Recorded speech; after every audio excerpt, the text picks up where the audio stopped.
السلام علیکم۔ ناول تصویر قسط نمبر 4۔ شام ہو چکی تھی۔ وہ کچن میں کھانا بنانے کی کوشش کر رہی تھی، محض کوشش۔ اس کو سمجھاتی سلمیٰ اس کے ساتھ کھڑی تھی۔ ہائے اللہ! ایمان نے کرا بھری، کیونکہ گرم کوکر اس کے ہاتھ سے مس ہوا تھا اور وہ 2 قدم پیچھے ہٹتی اپنا ہاتھ ہوا میں تیزی سے لہرانے لگی۔ اللہ امی، بہت جلن ہو رہی ہے، اف! وہ درد سے بولی۔ ہاتھ ہنوز ہوا میں لہرا رہی تھی۔ میں کیا کروں تمہارا؟ اتنی بڑی ہو گئی ہو، ابھی تک کوکر کھولنا نہیں آیا، ہاتھ جلا لیا، سسرال جا کر میری ناک ہی کٹواؤ گی؟ سلمیٰ صاحبہ اپنے ماتھے پر ہاتھ مارتی ہوئی بولی، اور پھر کیبنٹ میں سے کریم نکال کر ایمان کو لیے صوفے پر آ بیٹھی۔ 1000 دفعہ بتایا ہے، ایسے کھلتا ہے، مگر مجال ہے جو اس لڑکی کو ذرا سمجھ میں آتا ہو کچھ۔ میں تو تھک گئی ہوں سمجھا سمجھا کر۔ شادی سر پر ہے اور یہ جناب عالیہ کو کوئی گھرداری نہیں آتی۔ ان کا اتنا بڑا گھر کیسے سنبھالو گی؟ اللہ ہی خیر کرے۔ اپنے ساتھ ساتھ مجھے بھی بے عزت کروائے گی کہ ماں نے کچھ سکھایا ہی نہیں۔ وہ بولتی جا رہی تھی اور ایمان اپنے درد بھول کر چپ چاپ ٹکٹکی باندھے اپنی ماں کو دیکھ رہی تھی۔ یہ طعنے دینے کی کوالٹی ہر پاکستانی ماں کے اندر قدرتی پائی جاتی ہے یا بعد میں ڈاؤن لوڈ کرتی ہیں۔ ہاں تو کچھ غلط کہا؟ سلمیٰ ذرا جھیپ کر بولی۔ اور کچھ، ایمان نے مختصراً کہا۔ تمہیں کون سا اثر ہو جانا ہے؟ میں ہی فضول بولتی رہتی ہوں، کیا کروں، مجبور ہوں نا، ماں ہوں، بولنا پڑتا ہے، پر یہاں کسی کو پرواہ ہی نہیں۔ جب چلی جاؤں گی تو بیٹھ کر یاد کرنا۔ پر وہ مسلسل بولتے ہوئے چپ کر گئیں۔ اتنی تعریف کا شکریہ، ایمان نے خفگی سے کہا اور کریم لگے ہاتھ پر احتیاط سے پھونک مارنے لگی۔ اسے ٹھنڈک میں راحت مل رہی تھی۔ ڈھیٹ اولاد! وہ کہہ کر اٹھ گئیں۔ اماں، آپا کی غلطی ہے تو مجھے کیوں ساتھ ذلیل کیا جا رہا ہے؟ ہوم ورک کرتا اثر ڈھیٹ اولاد کا لقب سن کر کمرے سے باہر آ گیا اور منہ بسور کر بولا، ہاں تم ہی تو جیسے بڑے فرما بردار ہو میری جیسے ایک آواز پر آ جاتے ہو نا، اور ہر کام کر دیتے ہو میرا۔ کونے والی دکان سے دہی تو تم لا کر نہیں دیتے، مجھے خود جانا پڑتا ہے۔ ایمان سے فارغ ہو کر سلمیٰ اب حسد پر شروع ہو گئی تھیں۔ چلو جی، میں تو ایویں باہر آ گیا، امی آپ آپی کو ہی ڈانٹیں۔ وہ ناراضگی سے بولا اور اندر چلا گیا۔ اماں، آئندہ مرنے کی بات مت کرنا۔ ایمان سنجیدہ چہرہ لیے ان کے سامنے کچن میں آ گئی۔ ہاں، جیسے تم لوگوں کو بڑی پرواہ۔ وہ ابھی جملہ مکمل کر رہی تھیں کہ ایمان کی رونے کی آواز سنتے ہی چپ کر گئیں۔ ایمان! انہوں نے اسے گلے لگا لیا۔ وہ خود بھی رونے لگیں۔ انہیں اپنی غلطی کا احساس ہو گیا تھا۔ اچھا نا میری بچی، چپ کر جاؤ، میں سوری کرتی ہوں۔ خود سے الگ کر کے وہ اس کے آنسو صاف کرتے ہوئے بولیں، آپ کو یہ نہیں کہنا چاہیے تھا، آپ کے علاوہ ہمارا ہے ہی کون؟ ایمان نے گیلے لہجے میں کہا، آپ کو نہیں پتہ جن گھروں میں مائیں نہیں ہوتیں ان کا کیا حال ہوتا ہے۔ وہ گھر ٹوٹ جاتے ہیں، کرچی کرچی ہو جاتے ہیں۔ ایک ماں ہی ہوتی ہے جو لاکھ تکلیفوں اور مشکلوں کے باوجود اپنے گھر کو جوڑے رکھتی ہے، اسے بکھرنے نہیں دیتی۔ یہ حوصلہ صرف ماں میں ہوتا ہے اور کسی میں نہیں۔ وہ بول رہی تھی اور سلمیٰ سن رہی تھیں۔ اپنے کمرے کے دروازے کے ساتھ لگ کر کھڑا اسد بھی یہ دیکھ رہا تھا۔ ماں کے جانے کے بعد سب کچھ ختم ہو جاتا ہے، اس کی اولاد تنہا رہ جاتی ہے۔ سگا باپ بھی ماں نہیں بن سکتا۔ وہ بچوں کو پال سکتا ہے لیکن جو مرضی کر لو، کبھی بھی بچوں کو ماں نہیں ملتی۔ ماؤں کے بغیر گھر قبرستان بن جاتے ہیں۔ ایمان نے اب دوبارہ رونا شروع کر دیا۔ سلمیٰ نے اسے دوبارہ گلے سے لگا لیا۔ اسد وہاں سے چلتا ان کے پاس آ گیا۔ وہ بھی رو رہا تھا۔ اماں مجھے بھی پیار کر لیا کریں، ورنہ مجھے آپ ہی کی بات سچ لگنے لگتی ہے۔ وہ بھی گیلے لہجے میں بولا، کون سی بات؟ سلمیٰ نے حیرانی سے پوچھا۔ ایمان آہستہ سے وہاں سے کھسک گئی کہ اب شامت آنے والی تھی۔ وہی کہ آپ نے مجھے کوڑے کے ڈھیر سے اٹھایا ہے۔ وہ کہتے کہتے رو پڑا اور سلمیٰ سے لپٹ گیا۔ ایمان! سلمیٰ اپنے پرانے موڈ میں آ چکی تھی۔ انہوں نے غصے سے ایمان کو آواز دی۔ وہ ان سے ذرا دور کھڑی تھی۔ قسم سے بڑی لمبی زبان ہے، اگر اتنے زیادہ ہاتھ چلنے لگے نا تو مجھے ذرا سکون آئے۔ سلمیٰ نے پھر سے وہ انداز اپنا لیا تھا اور ایمان اس پار کھڑی مسلسل ہنس رہی تھی۔ یہ ہنسی مذاق ہی تو گھر کو گھر بناتا ہے۔ ورنہ آج کل سکرینوں میں جکڑی لاشوں کو تو کوئی ہوش ہی نہیں ہوتا۔ غم اور خوشیاں تو زندگی کا ایک حصہ ہے، ان کے بغیر تو زندگی نامکمل ہے۔ قرآن میں اللہ فرماتا ہے، ہم نے انسان کو مشقت میں پیدا کیا ہے۔ سورۃ البلد۔ اور ان مشکلات کا سامنا کرنے والا ہی اشرف المخلوقات ہے۔ وہی ہیں پورے مرد جو ہر حال میں خوش ہیں۔ سنہری صبح کا آغاز ہو چکا تھا۔ ہر طرف سورج نے انصاف کے ساتھ ہی اپنی کرنوں کو تقسیم کیا۔ سورج اگر گرم ہوتا ہے تو وہ زیادتی نہیں کرتا، سب کے ساتھ انصاف کرتا ہے۔ جو زیادہ دھوپ کا حقدار ہوتا ہے اسے زیادہ دھوپ دیتا ہے، اور جو کم کا حقدار ہوتا ہے اسے کم دیتا ہے، کیونکہ سورج اللہ کی مخلوق ہے اور وہ ناانصافی کیسے کر سکتا ہے؟ ہم انسان بھی اس کی مخلوق ہیں، پھر ہم کیوں ناانصافی کر جاتے ہیں؟ آخر کیوں؟ کھڑکی سے اندر آتی شعاؤں کو دیکھتے ہوئے وہ انسانوں کی ناانصافی کے بارے میں سوچ رہا تھا۔ چائے کا کپ لیے وہ بار اسٹول پر بیٹھا کسی گہری سوچ میں گم تھا، جب اس کے استاد نے چٹکی بجا کر اسے اپنی طرف متوجہ کیا۔ یوسف مائی بوائے، کہاں کھوئے ہوئے ہو؟ انہوں نے فریش موڈ میں پوچھا۔ کرنل، وہ جو آدمی ہے یش، کیا وہ کبھی پاکستان بھی آیا تھا؟ وائٹ ہارس نے سوال کیا۔ ہاں، وہ یہاں کافی عرصہ رہا، اس نے یہاں شادی بھی کی تھی، اور میں نے سنا تھا کہ اس کا ایک بیٹا بھی تھا، لیکن جب وہ واپس گیا تو اس کے بعد شاید اس کی بیوی اپنے گھر چلی گئی ہو۔ اس بات کا علم نہیں مجھے۔ ویسے تمہیں یہ خیال کیوں آیا؟ تفصیل بتانے کے بعد انہوں نے وجہ پوچھی۔ نہیں، کچھ نہیں، وہ ابھی تک الجھا ہوا تھا۔ روم میں اس کی فائل پڑی ہوئی ہے، تم اسے اسٹڈی کر لو، اس کی ساری انفارمیشن ہے اس میں، کرنل نے اسے بتایا۔ وہ سر ہلا کر رہ گیا۔ چائے پینے کے بعد وہ روم میں آیا اور کچھ دیر کی تلاش کے بعد اس نے اپنی مطلوبہ فائل کھوج نکالی۔ اس فائل میں یش مہرا سے متعلق ساری معلومات تھی، اس کا اصلی نام، تصویریں، اس کے مشن، کامیاب اور ناکام مشن، اس کی میڈیکل رپورٹس اور اس کے ہاتھ پر ایک پیدائشی نشان بھی، وہی نشان جو یوسف کو الجھائے ہوئے تھا۔ وہ قدرت کے اس انکشاف پر خاموش ہو گیا۔ وائٹ ہارس، ہمیں ڈیوٹی پر جانا ہے اور اپنے پیارے لوگوں کو بچانا ہے، جلدی چلو، ایک ایجنٹ نے آ کر اطلاع دی۔ آ رہا ہوں، یوسف نے اپنی خاموشی توڑ کر کہا۔ ناظرین، ہم آپ کو اہم خبر سے مطلع کریں، کراچی کے مشہور شاپنگ مال میں دہشت گردی کا ایک نیا واقعہ سامنے آیا ہے۔ دہشت گردوں نے بلڈنگ میں بم بلاسٹ کر دیا ہے، بلڈنگ تباہ، متعدد لوگ جاں بحق اور کئی زخمی۔ ابھی متاثرین کی تعداد کا اندازہ نہیں لگایا جا سکا۔ پولیس اور باقی اہلکار معاملے کی جانچ پڑتال کر رہے ہیں۔ رینجرز بھی جائے وقوع پر موجود ہے، جس نے عوام کو بلڈنگ سے نکالنے میں مدد دی۔ جی ہاں، ہم آپ کو اہم خبر سے مطلع۔ ٹی وی رپورٹر نے دوبارہ سے خبر پڑھنا شروع کر دی، اور ساتھ ساتھ متاثرہ بلڈنگ کی تصاویر بھی ٹی وی پر نظر آ رہی تھیں۔ اسی رات ایک ہوٹل کے بیسمنٹ میں وہ باتیں کر رہے تھے۔ ہمارا مشن تو کامیاب ہوا، وہاں ایک بم بلاسٹ کر کے ہم نے اپنا آدھا کام تو کر ہی دیا ہے، پتہ نہیں دوسرا حملہ کیسے ناکام ہوا۔ کوئی گھر کا بیدی ہے جس نے خبر دی ہے ان کو، ورنہ ہمارا کام تو پلان کے مطابق ہی ہوا تھا۔ خیر، اب ہمیں چھپنا ہوگا۔ اس سے پہلے کہ ہم پر کوئی شک کرے، ہمیں اپنا حلیہ بدل لینا چاہیے، ایجنٹ بلٹ نے اپنے ساتھیوں کو انفارم کیا۔ لیکن ہم اب کیا کریں؟ دوسرے نے پوچھا۔ ہمیں کسی ایسی جگہ جانا چاہیے جہاں ہم محفوظ بھی ہوں اور ہم پر کوئی شک نہ کرے۔ ہمیں اپنے قدم مضبوط کرنے ہوں گے۔ ہم کچھ دنوں کے لیے انڈر گراؤنڈ ہو جاتے ہیں، یہ ضروری ہے، کیونکہ ہم جس کام کے لیے یہاں آئے ہیں وہ بہت آگے تک کا ہے، اسی لیے ہمیں اپنی پوزیشن اسٹرانگ کرنی ہوگی۔ اس نے اپنا پلان بتایا۔ اب تم پھر کسے رہبر بن کر دھوکہ دو گے؟ ایک نے استہزائی انداز میں کہا، تو وہ سب ہنس پڑے۔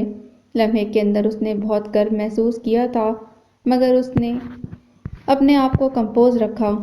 بس تم دیکھتے جاؤ، میں اب خود کو دوبارہ کیسے محفوظ کرتا ہوں۔ رہبر نے جیسے فیصلہ سنایا۔ رات کے دوسرے پہر ہوٹل کے بیسمنٹ میں وہ لوگ باتیں کر رہے تھے کہ اچانک اس کے فون پر گھنٹی بجی۔ اس نے میسج کو ڈی کوڈ کیا اور اگلے مرحلے کے لیے لائے عمل بنانے کے لیے وہ لوگ چلے گئے۔ وہ تصویر، وہ اسی طرح اپنے اندر ایک داستان لیے ایک راز سموئے وال پیپر پر لگی تھی، پر کسی کو کیا پتہ تھا کہ یہ سب ایسے ختم نہیں ہوگا۔ اس آدمی نے پانی کے گلاس کے بجائے ٹھنڈے پانی کی پوری بالٹی اس پر انڈیل دی۔ ہا ہا ہا۔ پانی پڑتے ہی وہ ہانپنے لگا، گہری گہری سانسیں لینے لگا۔ ٹھنڈا پانی ایک دم پڑنے سے وہ سانس بحال نہ کر سکا۔ چند اونچی سانسیں لینے کے بعد وہ قدرے نارمل ہوا۔ اور پانی چاہیے؟ اس نے سوال کیا۔ نہیں نہیں، کرسی پر بیٹھا بلکہ جکڑا ہوا شخص بولا۔ بولتے ہوئے ابھی بھی وہ ہانپ رہا تھا۔ اور پھر کیا ہوا؟ اس آدمی نے پوچھا۔ وہ مر گئی، کرسی پر بیٹھے قیدی نے کہا۔ جھوٹ! وہ غصے سے چیخا اور ایک زوردار تھپڑ اس قیدی کو مارا۔ اس کی گردن دوسری جانب گھومی اور چہرے پر انگلیوں کا نشان ثبت ہو چکا تھا۔ تمہیں اب بھی سمجھ نہیں آئی کہ مجھ سے جھوٹ نہیں بولنا؟ مجھے ایک ایک بات سچ سچ بتاؤ۔ اس کا غصہ عروج پر تھا۔ بتا رہا ہوں، بتا رہا ہوں، قیدی نے کہا اور چند مزید گہری سانسیں لیں، اپنا سانس بحال کیا۔ دیوار پر لگا بلب ہنوز چل رہا تھا۔ رات کو وہ سب اکٹھے ہوئے، سب خوش تھے اور اداس بھی۔ کاش ہمیں دوسرے دھماکے کی بھی خبر ملتی تو وہ لوگ بھی بچ جاتے۔ اللہ ان کے درجات بلند کرے۔ ایجنٹ وائٹ ہارس نے بات کا آغاز کیا۔ آمین۔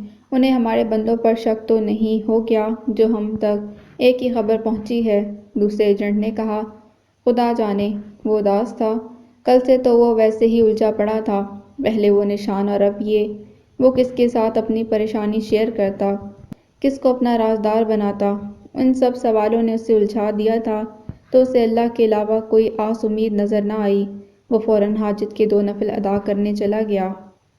جب پہلی دفعہ دیکھا تو لگا ایک چمکتے ستارے کو دیکھا ہے جو مجھ میں بس گیا، جو میرا ہو گیا۔ ایک پھول جو سب سے مختلف ہے، جو سب سے پیارا ہے۔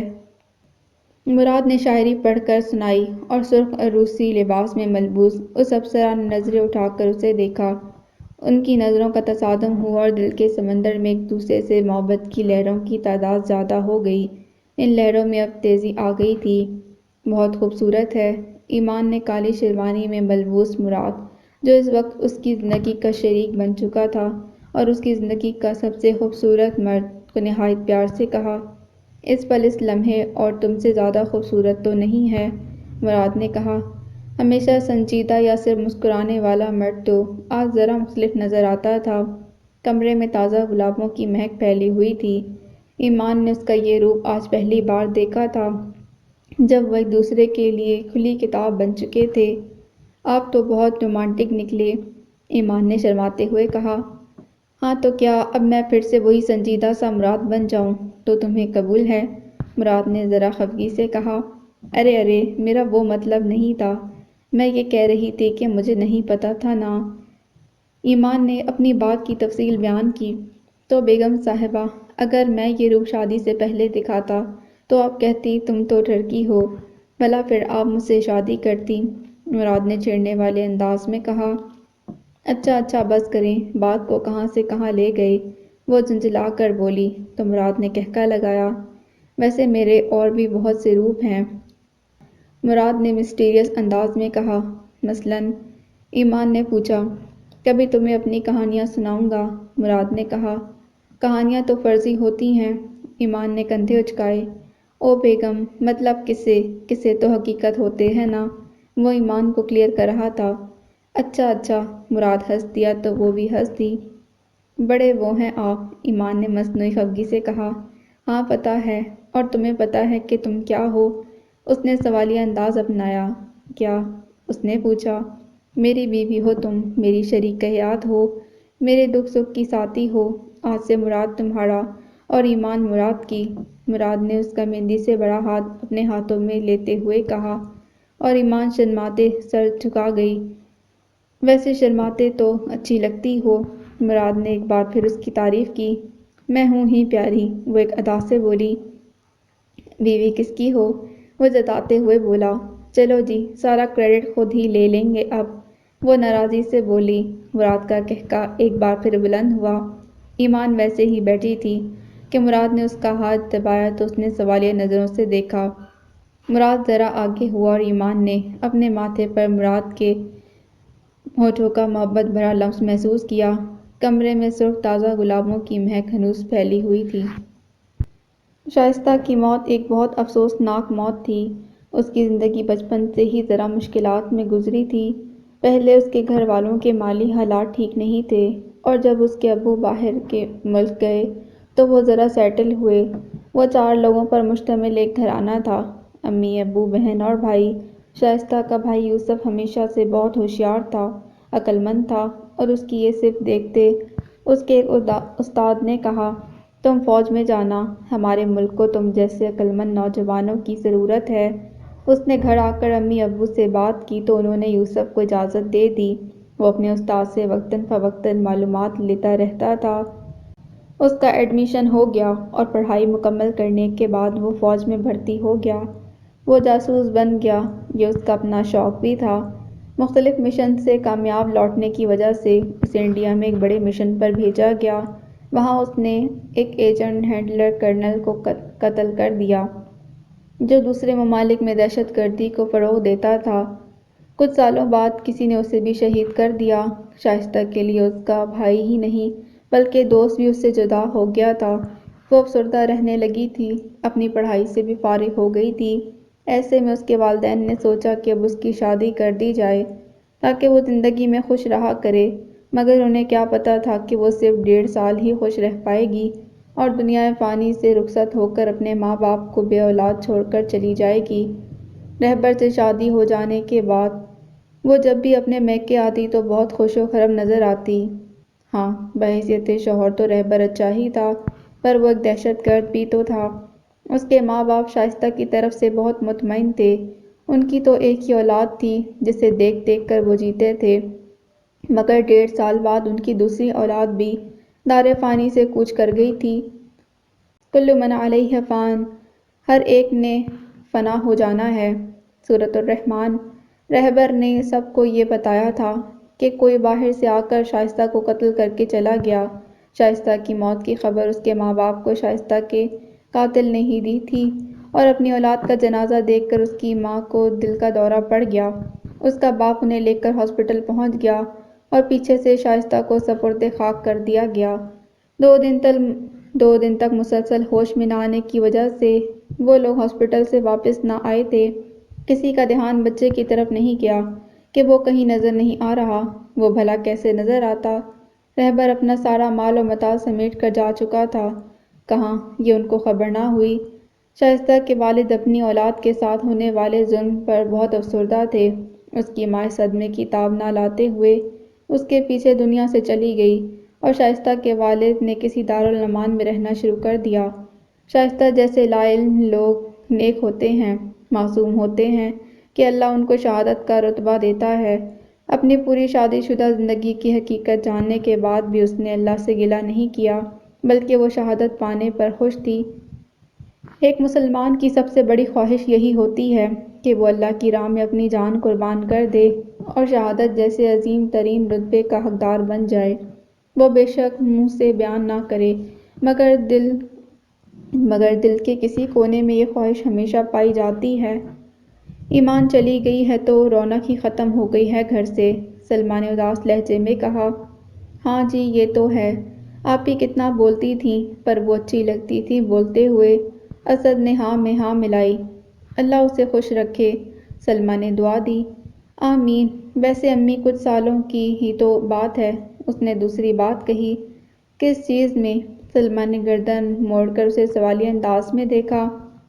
گھر کی رونق واپس آ جائے گی نا؟ اسد نے نارمل لہجے میں کہا۔ وہ کیسے؟ سلمہ کا انداز سوال ہی تھا۔ ارے اماں، کچھ سالوں بعد آپ میری شادی کر دیں گی تو میری بیوی گھر آ جائے گی، پھر ہمارے بچے ہوں گے تو گھر میں رونق ہو جائے گی نا؟ آپ اتنا تو انتظار کر ہی سکتی ہیں۔ اسد نے عجیب سے انداز میں یہ بات کہی اور سلمہ اس کی بات پر حیران رہ گئیں۔ تم سے یہ سب کس نے کہا؟ یہ سلمہ کا تیسرا سوال تھا۔ آپ مجھے بے وقوف سمجھتی ہیں؟ اسد ذرا ناراضگی سے بولا۔ ہاں نہیں، میرا بیٹا تو بہت سمجھدار ہے، ہر بات کا پتہ ہے کہ گھر میں رونق کیسے لگاتے ہیں۔ ادھر آؤ میرے پاس۔ سلمہ نے پیار سے اسے اپنے پاس بلایا۔ تھینکس اماں۔ اسد شرماتے ہوئے آگے آیا۔ ارے میرا بچہ، سلمہ نے کہتے ہوئے اس کے گالوں پر پہلے پیار کیا اور پھر انہی گالوں کو تماچوں سے نوازا۔ بڑی زبان چلتی ہے تمہاری، کوئی شرم حیا ہے ہی نہیں۔ ماں کے سامنے کیسے آرام سے اپنی شادی کی بات کر رہا ہے۔ اپنی عمر تو دیکھو پہلے، کچھ شرم کر لو۔ 15 سال عمر ہے ابھی اور باتیں 25 سال والی۔ ہم تو اس عمر میں اتنے معصوم ہوتے، اور آج کل کے بچے، توبہ! اتنا دماغ اگر پڑھائی پر لگایا ہوتا تو آج کہاں ہوتے تم؟ پر نہیں، اپنی دوسری ماں موبائل کے ساتھ ہی لگے رہتے ہو۔ پڑھائی کا کیا، موبائل زیادہ ضروری ہے، وہیں سے یہ سب سیکھتے ہو نا تم۔ آئندہ تم موبائل کو ہاتھ تو لگا کر دکھاؤ، میں تمہارے ہاتھ توڑ دوں گی، سلمیٰ کہتی گئیں اور اس دوران ذرا اسد کی ٹھکائی بھی کرتی رہیں۔ ہمیشہ کی طرح بات کہیں اور سے شروع ہوتی، لیکن ختم تو پڑھائی اور موبائل پر ہی ہونی تھی۔ یہ تو ہر ماں کا پیدائشی سٹائل ہے کہ بات جہاں مرضی سے شروع ہو، لیکن جو مرضی کر لو، ختم تو پڑھائی اور موبائل پر ہی ہوگی۔ اسد سلمیٰ سے اپنی عزت افزائی کروانے کے بعد کمرے میں چلا گیا۔ باب نمبر 7 تکبر۔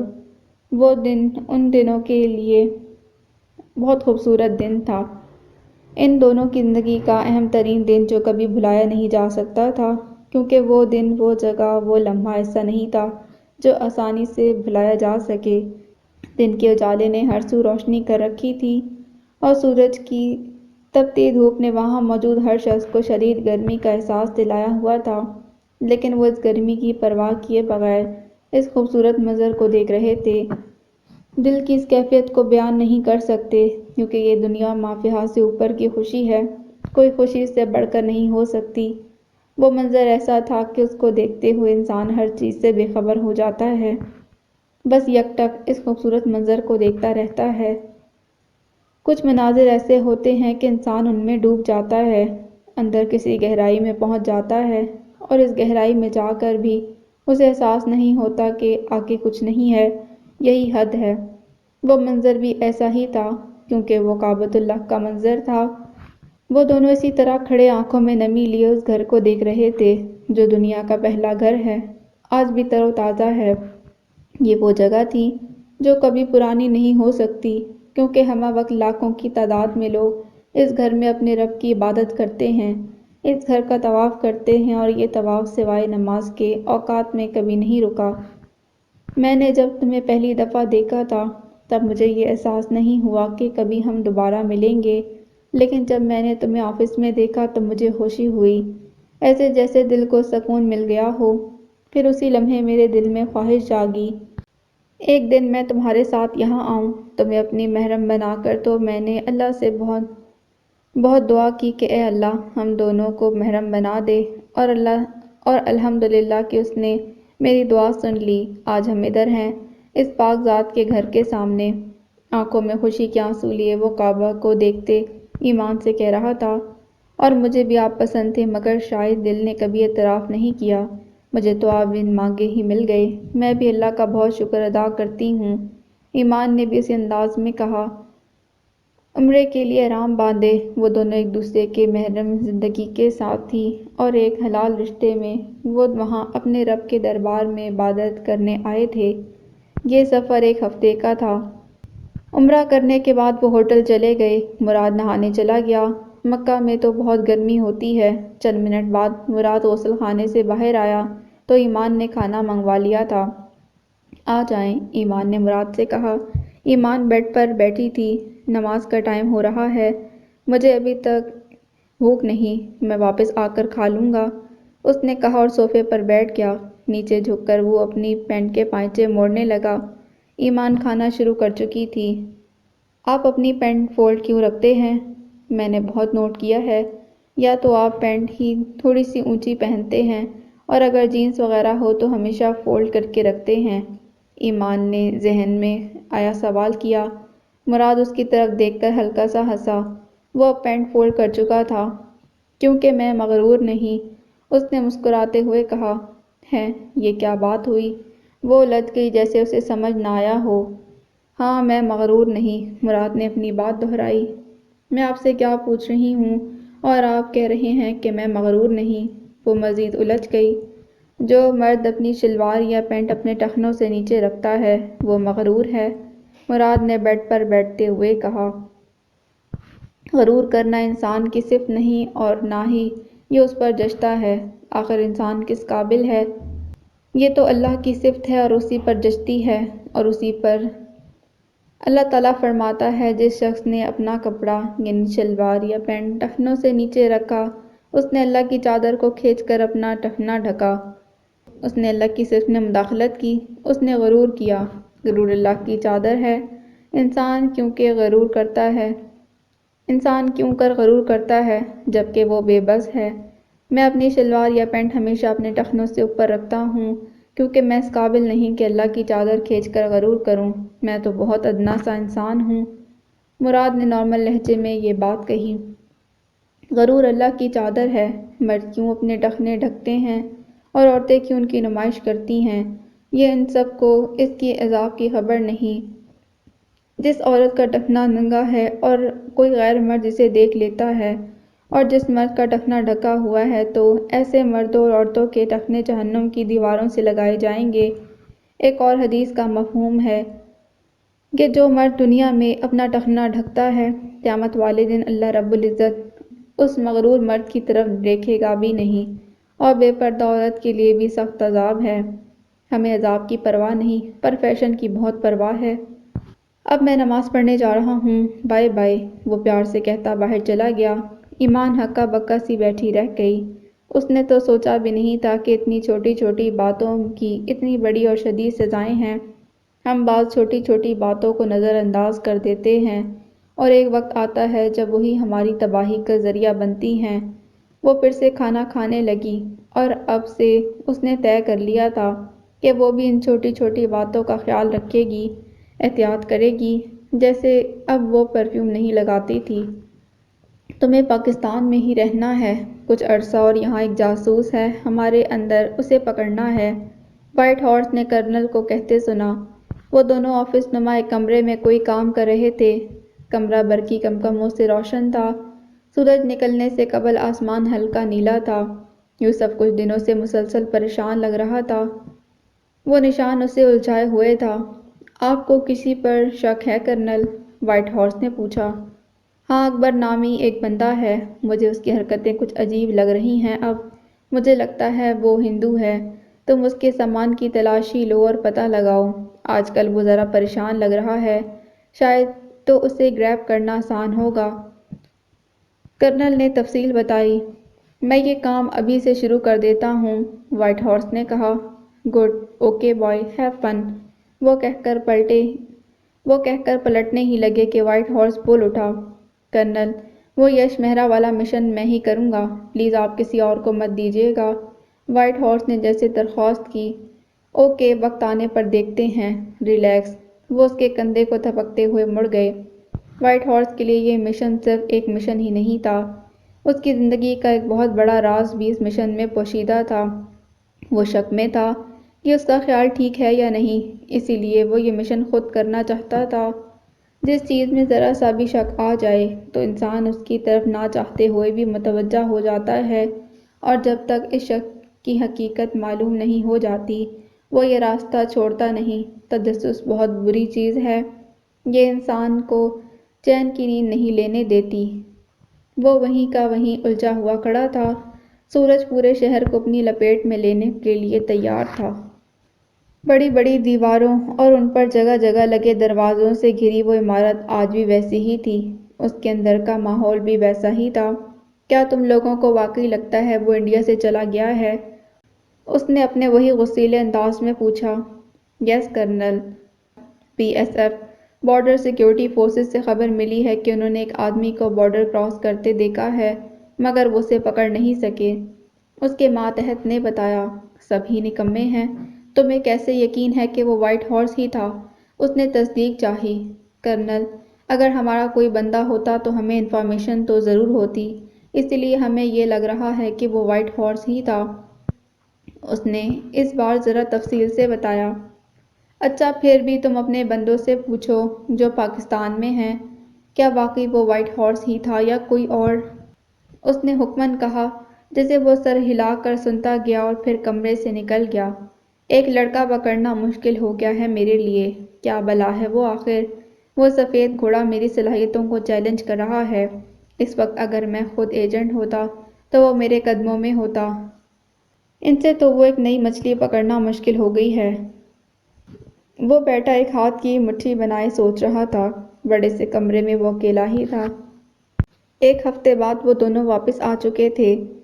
یہ ان کی زندگی کا حسین ترین سفر تھا۔ اپنے محرم کے ساتھ کسی ایسی جگہ جانا جو دل کے بہت قریب ہو، ہر سفر پر فوقیت رکھتا ہے۔ ایسے سفر بہت خاص ہوتے ہیں جو اپنی من پسند جگہ اور من پسند شخص کے ساتھ ہوں۔ بہت مبارک ہو تم دونوں کو، اللہ قبول کرے۔ ان دونوں نے اپنے اپنے والدین سے مبارکباد وصول کی۔ آدھے گھنٹے بعد وہ لوگ ایئرپورٹ سے گھر پہنچ گئے اور پھر رات کو سلمیٰ اور اسد ڈرائیور کے ساتھ گھر چلے گئے۔ مراد، آپ نے وہاں سب سے زیادہ کیا دعا کی؟ ایمان نے اپنے بالوں کو پونی کی قید سے آزاد کرتے ہوئے پوچھا۔ وہ دونوں اپنے کمرے میں تھے۔ وہ تھک چکے تھے، اب سونا چاہتے تھے۔ کل سے پھر سے وہی روٹین شروع ہو جانی تھی۔ اپنی دعائیں کسی کو نہیں بتاتے، مراد نارمل لہجے میں بولا اور بیڈ پر لیٹ گیا۔ کیا میں اب کسی اور ہو گئی ہوں؟ وہ ناراضگی سے بولی۔ ارے یار، میرا مطلب وہ نہیں تھا۔ اچھا بتاتا ہوں۔ مراد نے معذرت کرنے کے بعد حامی بھری۔ میں نے یہ دعا کی کہ اللہ ہمیں جنت میں بھی ساتھ رکھنا۔ اس کے علاوہ بھی بہت سی دعائیں کی کہ ہمیں دوبارہ بھی بلانا۔ مراد اسے اپنی دعاؤں سے آگاہ کر رہا تھا۔ ایمان مسکرا کر اپنے شریک حیات کو دیکھ رہی تھی۔ آپ خوش ہیں آپ؟ مراد نے پوچھا۔ جی خوش ہوں، ایمان نے سر اس بات میں ہلایا۔ شکر ہے، ورنہ میری شامت آ جانی تھی، مراد نے ڈرنے والے انداز میں کہا اور ایمان نے پاس رکھا کشن اسے دے مارا۔ مراد نے پہلے ہی اس کا وار روک دیا تھا۔ نو نو، ایک ایکسپرٹ کے ساتھ اتنی چھوٹی چھوٹی ٹرکس نہیں کرتے، ہم تو چلتی گولی کو روک لیتے ہیں۔ یہ تو صرف ایک کشن ہے۔ ایمان خفا نظر آتی تھی، پر وہ مراد کی بات پر حیران ضرور ہوئی۔ اتنے آپ؟ ذرا تن سے کہتی ایمان سونے کے لیے لیٹ گئی۔ چند منٹ درمیان میں خاموشی حائل رہی۔ خفا ہو؟ مراد نے ذرا آگے ہو کر پوچھا۔ دفع ہو، ایمان بے ساختہ بول اٹھی اور دوسرے پل وہ سیدھی ہوئی۔ Sorry sorry, I am sorry, میرے منہ سے نکل گیا، وہ میں بس ایک جگہ پڑھا تھا تو بس منہ سے نکل گیا۔ امی کو نہ بتانا پلیز، مجھے بہت ڈانٹ پڑے گی۔ ایمان پریشانی میں معذرت کرتی رہی۔ مراد پہلے حیران ہوا مگر وہ اب اس کی پریشانی سے محظوظ ہو رہا تھا۔ کل جاتا ہوں بتانے، ذرا آنٹی کو، ذرا لحاظ نہیں ہے شوہر کا۔ وہ خفا ہونے کی اداکاری کر رہا تھا۔ غصے میں وہ سونے کے لیے لیٹ گیا۔ ایمان اس کا کندھا پکڑ کر کہہ رہی تھی۔ مراد نے کچھ نہ کہا۔ سوری کر تو رہی ہوں، اللہ، اماں بہت ڈانٹیں گی مجھے۔ ایمان کو مراد سے زیادہ ماں کی ڈانٹ کی فکر تھی۔ اچھا سوری مراد، بس میرے منہ سے نکل گیا۔ وہ ابھی تک معذرت کرتی رہی مگر مراد جیسے سنی انسنی کر رہا تھا۔ سوری، وہ کہتے کہتے رونے ہی لگ گئی۔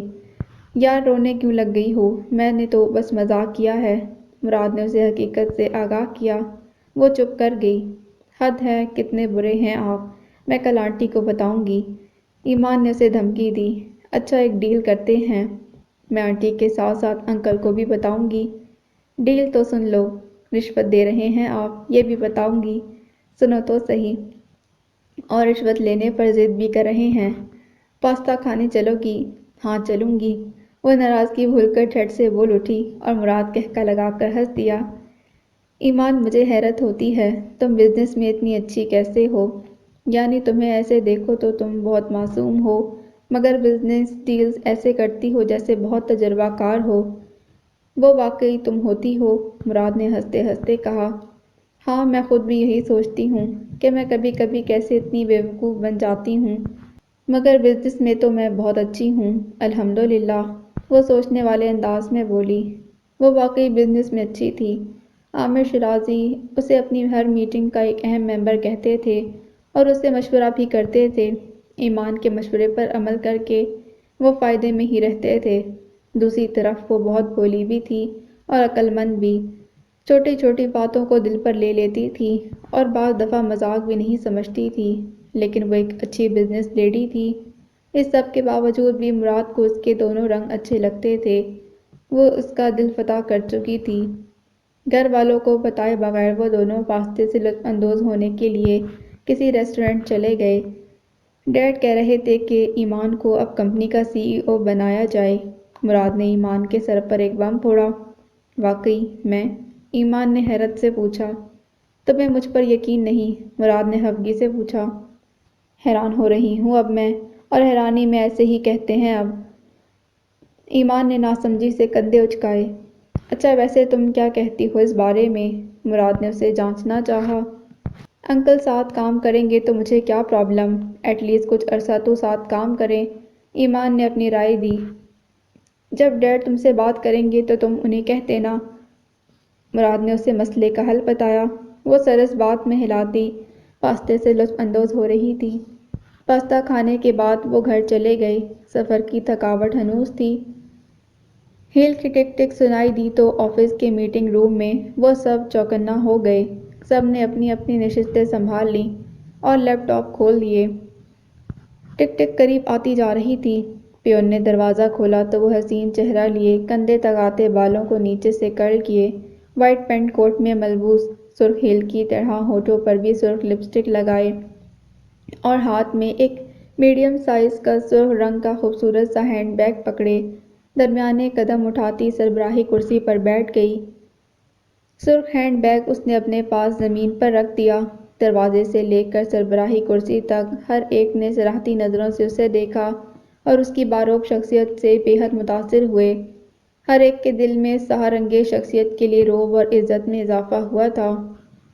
جی بگا صاحب، کیا رپورٹ ہے؟ سربراہی کرسی سنبھالے اس نے رعبدار لہجے میں سوال پوچھا۔ مجھے بہت افسوس سے کہنا پڑ رہا ہے کہ ہماری مارکیٹ ویلیو میں بہت کمی آئی ہے۔ سارے شیئرز بھی گر گئے ہیں، ہمیں کافی نقصان ہوا ہے۔ بگا صاحب نے دکھ سے تمام حالات اس سحرانگیز شخصیت کے سامنے رکھے۔ آخر ایسا کیوں ہوا؟ اس نے پریشانی سے سوال کیا۔ میم جب سے آپ آئی ہیں ہمیں نقصان ہی ہو رہا ہے، کوئی فائدہ نہیں ہو رہا۔ میں یہ کمپنی چھوڑ رہی ہوں۔ کل آپ کو ریزگنیشن لیٹر مل جائے گا۔ اس کے دائیں طرف بیٹھی ثروت نے نیم غصے میں کہتے ہوئے کرسی چھوڑ دی۔ سربراہی کرسی پر بیٹھی اس کی پریشانی میں اضافہ ہوا۔ سوری میم، میں بھی اب نہیں کروں گا۔ میں بھی میم، میں بھی۔ Same here. کمرے میں موجود متعدد لوگوں نے اسے اپنی جاب چھوڑنے کی خبر سنائی۔ وہ حیران پریشان ہو گئی۔ آخر کیا وجہ تھی؟ اس نے دریافت کیا۔ وجہ؟ اب وجہ ہی پوچھ رہی ہیں کہ کیا وجہ ہے؟ ثروت نے اس کی سحرانگیز شخصیت کو نظر انداز کرتے طنزاً کہا۔ سارا پیسہ تو خود کھا جاتی ہو۔ گچی سے نیچے تو تم بیگ نہیں لیتی۔ یہ گھڑی بھی تم نے گچی سے ہی لی ہے۔ ملازم تمہارے باہر کے ملک پھر رہے ہوتے ہیں تمہارے ساتھ۔ کروڑوں روپے والی تو تم نے گاڑی لے رکھی ہے۔ سیر سپاٹوں سے فرصت ملے تو کمپنی پر دھیان دو نا تم۔ اور ہاں، ہماری تنخواہیں بھی کم کر دی ہیں تم نے۔ ثروت پھٹ پڑی تھی اور سربراہی کرسی پر بیٹھی وہ بے یقین نظروں سے ان سب کو دیکھ رہی تھی۔ نہیں، میں نے کچھ نہیں کیا، وہ بول رہی تھی اور اس بار ثروت کا ساتھ دینے کے لیے باقی لوگ بھی بول رہے تھے۔ فضول خرچ ہو تم۔ سیریں کرو جا کر، کیا ضرورت ہے کام کرنے کی؟ کمپنی تباہ کر دی تم نے۔ ایسے کئی فقرے اس کی سماعت سے ٹکرا رہے تھے۔ میں بے قصور ہوں، میں نے کچھ نہیں کیا، کچھ بھی نہیں، پلیز میں نے کچھ نہیں کیا، وہ کہتے کہتے رونے لگی۔ وہ لوگ ابھی تک بول رہے تھے، ایمان اٹھو، ایمان اٹھو۔ مراد اس کے گالوں کو تھپتھپاتے اس سے بلا رہا تھا۔ وہ نیند میں بول رہی تھی۔ اس دوران وہ ہڑبڑا کر اٹھی۔ پلیز میں نے کچھ نہیں کیا، پلیز میں نے کچھ نہیں کیا، وہ ہنوز پریشانی کے عالم میں بول رہی تھی۔ ریلیکس کرو، تم نے کوئی خواب دیکھا ہے؟ مراد نے اسے ہوش دلایا۔ اس نے حیرت سے ادھر ادھر دیکھا، جیسے سمجھنا چاہ رہی ہو کہ وہ کہاں ہے۔ چند سیکنڈ بعد وہ ہوش میں آئی۔ اف شکر، وہ خواب ہی تھا، ایمان نے ماتھے پر ہاتھ رکھتے ہوئے کہا۔ ہاں چلو اب بتاؤ کیا دیکھا ہے؟ مراد کے استفسار پر ایمان نے اسے الف تک یہ خواب سنایا۔ خواب سن کر مراد کے قہقہے کو باہر آنے سے کوئی نہ روک سکا۔ اس کے بعد ایمان بھی ہنس پڑی۔ اس خواب سے یہ سبق ملا کہ اگر وہ سی ای او بن گئی تو اسے بہت سوچ سمجھ کر فیصلے کرنے ہوں گے۔ کچھ دیر بعد وہ سو گئے تھے۔ میں اسے یتیم خانے چھوڑ آیا ہوں، اس کے بعد وہ کہاں ہے، زندہ بھی ہے یا نہیں، مجھے کچھ بھی علم نہیں۔ زنجیروں میں قید اس شخص نے پھر سے بتانا شروع کیا۔ جب تم نے اس کا یہی حال کرنا تھا تو پیدا ہی کیوں کیا؟ وہ لکڑی کے ٹیبل پر بیٹھا ایک ٹانگ اس قیدی کے گھٹنے پر رکھے اس سے پوچھ رہا تھا۔ پتہ نہیں، انسان ہوں میں بھی، غلطی ہو جاتی ہے، اس نے افسوس سے کہا۔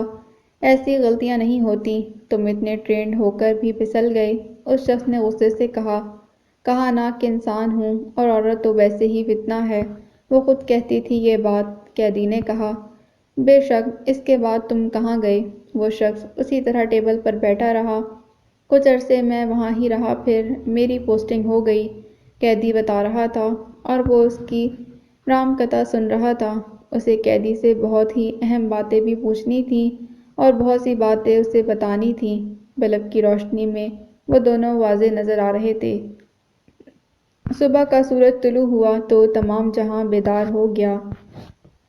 ہاں، وہ نہیں ہوئے جو راتوں کو اسکرینوں کی زنجیروں میں قید ہو کر دیر سے سوتے ہیں اور دیر سے ہی اٹھتے ہیں۔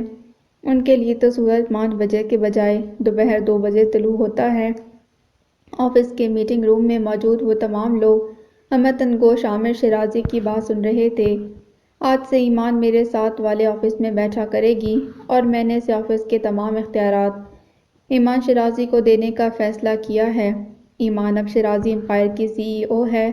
تمام اہم معاملات میں اب ایمان میرے ساتھ ہوگی۔ میں اب تھک جاتا ہوں، اسی لیے اب میری بیٹی میرا ساتھ دے گی۔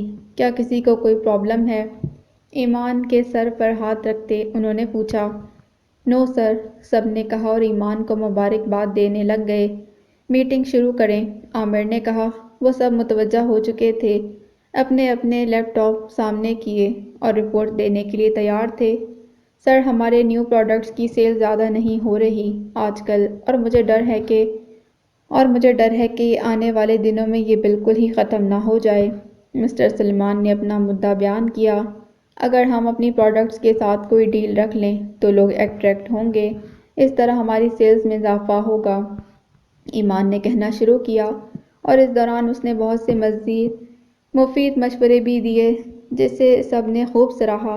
میٹنگ ختم ہونے کے بعد اس نے اپنے کمرے کے لیے کچھ ضروری سامان کا آرڈر دیا اور خود کو ایک بہت بڑی ذمہ داری کے لیے تیار کیا۔ وہ چاہتی تھی کہ وہ اپنا بیسٹ دے، اسی لیے اس نے آج اپنے شوہر کی طرح ہر کام کرنے سے پہلے حاجت کے 2 نفل پڑھنے کا ارادہ کیا۔ گھر آ کر اس نے سب سے پہلا کام یہی کیا۔ مراد آج کل گھر نہیں تھا، وہ کسی کام کے سلسلے میں دوسرے ملک گیا ہوا تھا، اسی لیے ایمان اس کی چیزوں کی تلاشی لیتی تھی۔ وہ شاید مراد کو مزید جاننا چاہتی تھی۔ وہ اوپر اس کے اسٹڈی روم میں آ گئی، اس کی کتابوں کا جائزہ لینے لگی۔ اردو اور انگلش کی بے تحاشا کتابیں ان ریکس کی زینت بنی ہوئی تھیں۔ ایمان ان کتابوں کو دیکھ کر حیران رہ گئی۔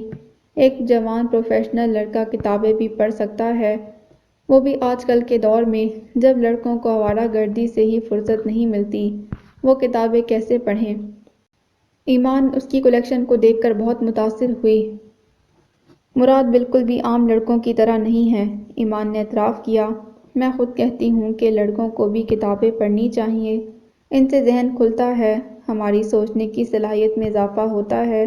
جو باتیں ہمیں ماں باپ نہیں سکھا سکتے وہ ہمیں کتابوں میں لکھی گئی کہانیوں کے کردار سکھا دیتے ہیں۔ کتابیں انسان کی سب سے اچھی دوست ہوتی ہیں۔ کتابیں مرد اور عورت دونوں کو پڑھنی چاہیے۔ ایمان خود کلامی کر رہی تھی، ٹیبل پر رکھا فون بجا، اس نے کال اٹھا لی اور رسمی سلام دعا کی۔ جی امی، کیسی ہیں آپ؟ ہاں، میں آؤں گی، میں ابھی نماز پڑھ لوں، وہ کہتے ہوئے اسٹڈی روم سے باہر نکل آئی۔ وہ جب سے عمرہ کر کے آئے تھے، ایمان کی نمازیں ٹھیک ہو گئی تھیں۔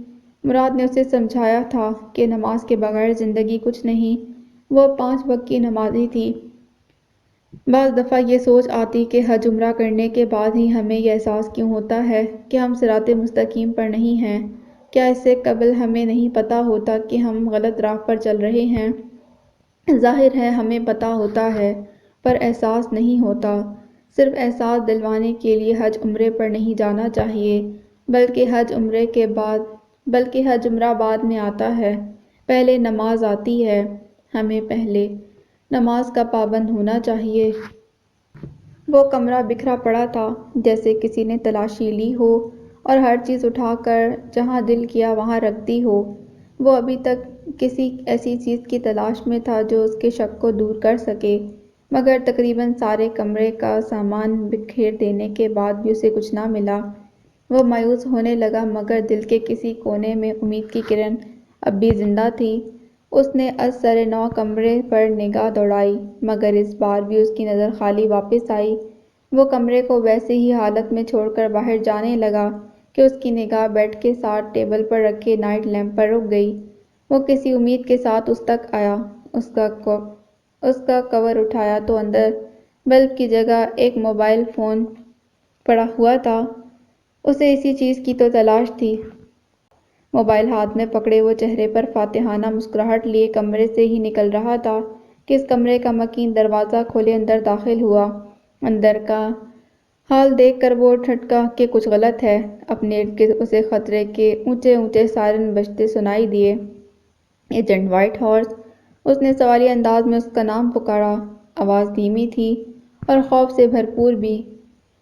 یس ایجنٹ جیت، فاتحانہ مسکراہٹ چہرے پر سجائے اس نے اس کا اصلی نام لیا۔ وہ ایک قدم آگے ہوا تو اس غدار نے اپنی جیب میں سے ایک ٹافی نکالی۔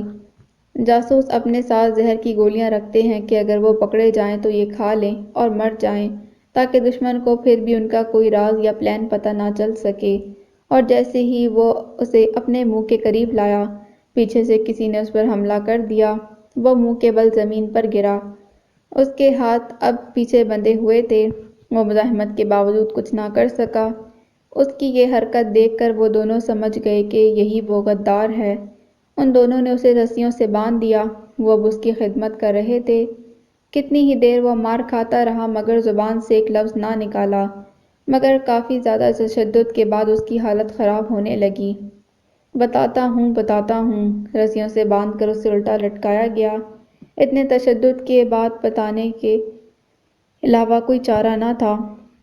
کیا انفارمیشن لیک کی ہے تم نے؟ ایجنٹ وائٹ ہارس نے غصے سے پوچھا۔ بس یہ کہ تم یش مہرا کو مارنے انڈیا جا رہے ہو۔ تمہارے اوپر بارڈر پر حملہ ہم نے ہی کروایا تھا، اور جب تم بیس میں داخل ہوئے تو میں نے ہی بتایا تھا انہیں۔ مجھ سے غلطی ہوئی کہ میں تمہارے کور کی تفصیلات نہیں دے سکا، کیونکہ وہ تمہارے اور کرنل کے علاوہ کسی اور کے پاس نہیں تھی۔ وہ نفرت سے اسے تمام باتیں بتا رہا تھا۔ تمہاری قسمت اچھی ہے کہ تم بچ گئے، ورنہ اگر تم پکڑے جاتے تو آج یہاں نہ ہوتے بلکہ نرک میں جل رہے ہوتے۔ اکبر نامی غدار نے بات جاری رکھی۔ اس کے سامنے وہ دونوں استہزائیہ ہنسی ہنسے۔ تمہیں اگر نرک اتنا ہی یاد آ رہا ہے تو تمہاری یہ آخری خواہش بھی پوری کر دیتے ہیں۔ یہ کہتے ہوئے وائٹ ہارس نے اسے جہنم واصل کر دیا۔ گولیوں کی آواز سن کر پرندے ہڑبڑا کر اڑ گئے تھے۔ بس میرے بارے میں ہی بتایا ہے اس نے، وائٹ ہارس نے کمپنی ہیڈ کو بتایا۔ وہ ان کے آفس میں ان کے سامنے کھڑا تھا۔ کرنل عاصم ان کے دائیں طرف کھڑے تھے۔ ہیڈ اور ان دونوں کے درمیان ٹیبل حائل تھا۔ چلو اچھا ہے، ہمارا زیادہ نقصان نہیں ہوا۔ کمپنی ہیڈ اس کے سامنے آئے اور اس کا کندھا تھپکتے ہوئے کمرے سے باہر چلے گئے۔ Good job Yusuf, my boy, colonel نے اسے شاباشی دیتے ہوئے کہا۔ Credit goes to your training, white horse نے جواباً کریڈٹ دیا۔ کرنل عاصم مسکرا دیے۔ وہ کمرے سے باہر چلے گئے۔